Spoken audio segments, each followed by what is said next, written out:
All right, so in the previous video, I talked about Newton's first law. Newton's first law says that the sum of forces, I'll just write up here so you have it handy, sum of forces, or the net force, F net, equal to each other. They're the same thing. So the sum of forces is equal to zero. That was Newton's second law. It says that when forces are balanced, there is no change in an object's motion, whether that object is at rest or if it's moving. If it's moving at constant velocity, it will stay moving at constant velocity with no change to that. Also, if it's at rest, it will stay at rest. Again, velocity being zero, it will stay zero because our acceleration is zero. So one of the big key things about using Newton's first law is that our acceleration had to be zero. So acceleration equals 0 meters per second squared. Well, that's fine, and that tells us what to do or how to solve some, very small subset of problems if our acceleration is zero. But what if there is a net force? Well, we can't really use Newton's first law to tell us what to do. To do a problem where there is a net force, that is, where there's some acceleration or a change in velocity, we have to use Newton's second law. In the previous video, I said that Newton's first law was really just a special case of Newton's second law, and here's why. If we sum our forces, again, this is a vector sum our forces, it will give us the mass times the acceleration vector. And so there's a couple of things that we should probably point out this time. The net force is equal to a scalar mass, m, times a vector, a. So this is scalar multiplication, and if you recall from when we talked about the vector stuff and scalar multiplication, vector addition, all that, I had said that you cannot change the direction of a vector using scalar multiplication. And so what this should tell you is that if our force vector points in some direction, then our acceleration vector also points in that same direction. They will be parallel to each other, but one will be a different length because of that mass scalar that will scale our acceleration to our force value. So with all that said, how do we use something like this? Well, our net force is going to be equal to ma, and maybe let's look at a picture similar to what I drew in the last video. So here is a free body diagram. There's my mass. Maybe we can think of it as like a block on a horizontal surface. So there's our block, there's our surface. It has some velocity, I'll do it in green here, v, and the velocity, maybe it's changing. So there's some acceleration, a, and there's some forces acting on it, maybe a push force in this direction, a normal force up, a force of gravity down, and these are vectors, right?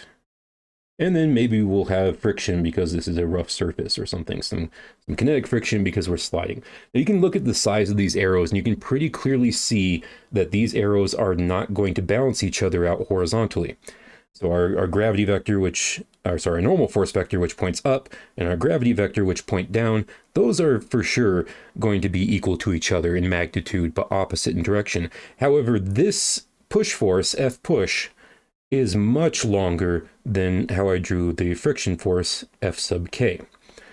And this happens a lot in the real world. In fact, the majority of the problems that you would deal with, like in practice as a physicist or an engineer or something like that, anything that involves friction, pushing, kinetic friction, pushing something along the surface, most likely is going to have this type of situation at some point in time or another during the motion. And that is, we will have a greater push force than there is friction, and so it will accelerate and speed up. How we deal with something like this is we'd have to split this up into two dimensions, just like we did with our kinematic stuff. So we will have a x direction section or column, and we will have a y direction as well. There they are, x and y direction. In the x direction, we can clearly see that friction and push force are acting entirely in that direction, but also it might be beneficial to draw a coordinate system for our free body diagram. So positive y is up and positive x is to the right. Our F push is going to be parallel to that that positive x-axis, and so it will point in the positive x direction. We'll just call it F push as a vector for now. So we take our F push vector plus our friction F sub k vector, and that is going to be equal to m times a vector. But this isn't just any a vector. This isn't the overall acceleration vector. This is just the acceleration in the x direction. So forces in the x direction will create a acceleration in the x direction, and forces in the y direction will create an acceleration in the y direction. Now, if I have a force that is acting perpendicular to the motion, something different happens. We call that rotational motion, and we'll do that those types of problems next semester. I know that some of the AP classes like to do rotational motion now. Personally, I don't, because I think it's better to see everything as a linear thing. So we'll talk about all these motion things, all the energy and momentum in linear direction, and then we'll go on and talk about how they have these rotational analogs, where if we're rotating or going around in a circle of some kind, then we'll have, instead of a force, we'll have a torque. Instead of a, we'll have this rotational energy. Instead of linear momentum, we'll have angular momentum. All this stuff has a rotational analog, and I like to present it as these things in this order in straight line, and then these things in the same order, but now we're rotating. I think it works a little bit better that way. But anyways, back to the point. We have F push vector plus friction vector is equal to mass times acceleration in the x direction vector. Again, these are vector quantities, and so we have to be careful about our direction stuff. So to pull our directional component out, we'll call F push just positive F push. And then our friction force is going to be negative F sub k. And that will be equal to ma sub x. And you might say, well, should there be a negative sign in front of our acceleration? Do we know the direction? Something about the negative signs and direction of a sub x. And the answer is, don't worry about it. It'll all work out in the end. When we do this, we'll notice that our push force is going to be bigger than our friction force, and so our acceleration will be a positive number, and that's what we'd expect, because we'd expect it to be parallel to our force, our net force vector. If I add tip to tail Fk and F push, I will get a shorter version of F push. It'll still be pointing the same direction parallel to F push, and so our acceleration will also point parallel to F push in the positive x direction. But if it wasn't going to point positive, then we'd say that Fk would be bigger than the push force, and so overall we'll have a bigger Fk, and it's negative plus a F push, and so we'll have a negative value once that comes out. So it should all work out in the wash, and shouldn't need to worry too much about direction component right now. All right, so F push. Let's just say, for argument's sake, that our push force, and I'll give you some values, F push is going to be 400 newtons, again in the positive x direction. We'll also say that our mass of our block is going to be 100 kilograms. And our mu k value, our coefficient of kinetic friction, mu k, will be equal to 0.1. And what we want to do is we want to calculate the acceleration while we have this set up for our forces. So I've already looked at our forces in the x direction, so let's go ahead and jump over to the y direction just to get things started. In the y direction, we have a normal force vector plus a gravity force vector, giving us mass times acceleration vector. But this one I'm going to call a sub y, because these are vertical components of our forces. So all the vertical forces will go in this column, and so that means our acceleration will also be vertical. But we know, as normal, when you put something on a horizontal surface, it doesn't accelerate down or up, it just stays at that same level, and so overall our acceleration in the y direction will be 0. Most cases your acceleration in the y direction is going to be 0. A few cases where it's not are like inclined planes and things like that, but if we do some careful tricks and stuff and some massaging of our numbers and some moving around of our coordinate systems, we'll be able to make it work out. So it's usually like 85% of the time it'll be 0 acceleration in the y direction. Okay, so with that said, let's go ahead and give our directional components a pull out. So we'll have normal force is positive plus a negative Fg, and that will be equal to 0. So this tells me that normal force magnitude minus the magnitude of gravity is equal to 0, which means that I can write normal force is equal to the force of gravity magnitude, but that is just mg from our forces from the previous video and from last week. So our normal force we can calculate. And the reason why we want to do this is because we have friction, right? Our friction equation isn't mu k times mg, it's mu k times N, the normal force vector.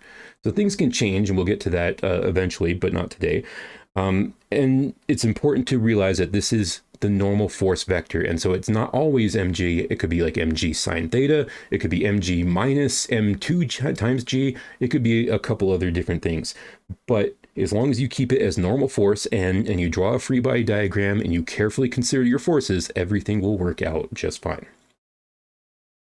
So back to our x direction stuff. We have a push force, which we know the magnitude of and the direction. We are subtracting from that a friction force, F sub k, and we should get mass times acceleration in the x direction. F push is what we call a non-conservative or an external force, and so we don't have an equation to describe it. If we wanted to know what it was, what its magnitude was, and it's accelerating, we need to know what the acceleration is and the friction was, and we can calculate it from there using Newton's second law. Or if it's a balanced situation, we could use Newton's first law and just relate the push force to our friction force and calculate it that way. But we don't know how to directly calculate a push force. We can measure it, but not calculate it mathematically. Our friction force, if you recall, is mu sub k times our normal force, and we are still equal to mass times acceleration in the x direction. One more thing that we'll do is leave I keep saying the push force. Sorry, I keep meaning to say the push force, but I keep saying the fush force. So our fush force is going to stay the same. But then our normal force, we will change into mg from our y component stuff. So we get mu sub k times mg is equal to max. Well, also a push force. So I know what my push force is. That's given to me as 400 newtons. I know my mass is 100 kilograms. My mu k is 0.1, and g, we always know g. I can calculate my acceleration using this. So push force is going to be 400 newtons minus mu k, so 0.1, times mass, 100 kilograms, times g, 10 meters per second squared. Still equal to ma sub x. If I plug all this stuff in into my calculator, I should get something like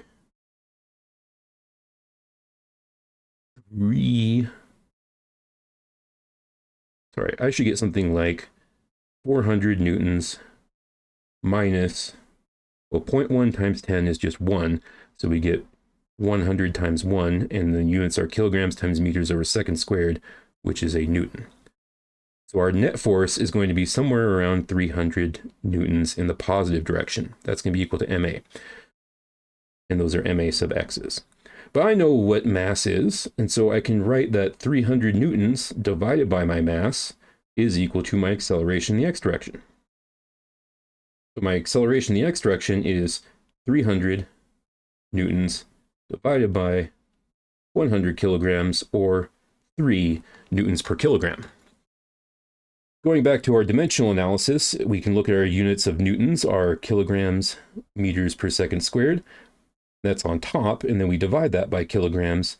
Our kilograms will cancel. We're left with units of meters per second squared, which is an acceleration, and that is what we want.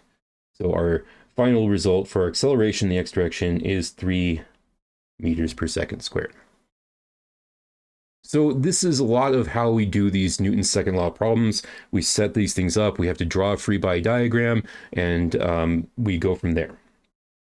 Next video, we'll talk about Newton's third law, and we'll do some examples that are kind of in-depth and require a little bit of thought, and you'll see just why we want to do a picture drawing and a free body diagram first, before we do anything else, before we even write out our Newton's law statement. We want to draw pictures because it helps us visualize a physical situation. And again, you'll see that in the next video.